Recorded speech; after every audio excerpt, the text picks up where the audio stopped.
This is a 90-degree crosscut sled. It allows you to cut material as wide as 16 inches extremely accurately on your table saw. The component parts of this from the plans are fairly universal, and you can make them up to look just like this. The key is how you adapt this then to work on your saw. So the first thing we have to do is provide the two runners that this will run in. The grooves on the saws are almost all the same. They are 3/8 thick and 3/4 inches wide, but they do have some slight variances. So make these runners to fit in your saw so that they don't bind, but at the same time slide nicely in the grooves. So once we've got those two, I want to attach the top to those runners. Now because I cut these a little bit thin, I want them slightly below the opening. One of the ways to help make that alignment is by just using a couple of pennies. So I'll put a couple of pennies in the groove first, like this. These will then sit just a little bit higher. So now it allows me to set the top onto these runners. The other very important thing is to make sure that your fence is perfectly aligned with these grooves.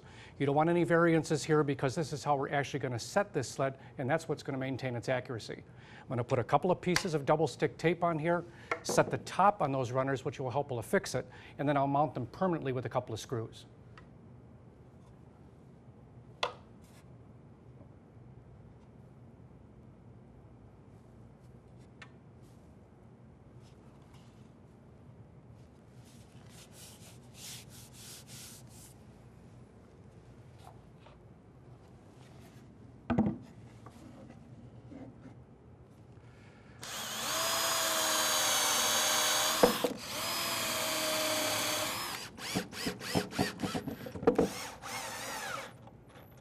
Now I've attached the runners to the sled. The idea now is to raise the saw blade and make one cut from the back all the way through to the front.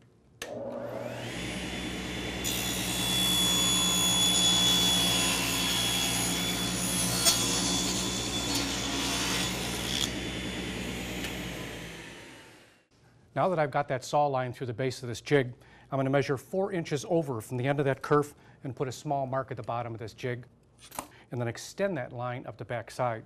That's going to help me space this spacer block. Now to finish this jig up, we're just going to apply this tape measure. This has a self-adhesive backing. I'll pull the backer off to adhere it, and then the last thing is to put in this small piece of acrylic. I've scored a line on there that I've kind of made a little cursor with. That adjusts to the block at now that 4-inch mark. And in a minute, you're going to see how to use this jig to cut a nice wide piece of material. This is a glue up we did a little bit earlier, and it's fairly broad. You know how tough it is to try and square up one edge of this before you cut a whole bunch of pieces to size? Well, it's real easy with this kind of a jig. What I'm going to do first is slide this in and square off one edge. And then let's just say we want 18-inch long pieces. I'll adjust the cursor to 18. I just slide them up, and I can cut dozens of them exactly the same and perfectly square.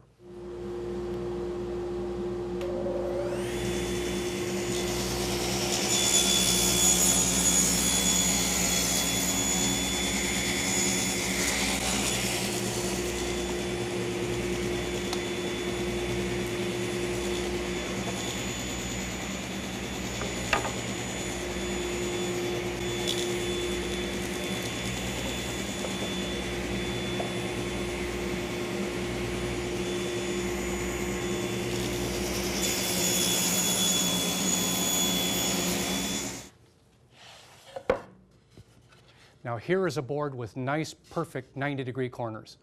Much, much easier to do than trying to do it on your miter gauge or maybe even up against your fence. This is a great jig.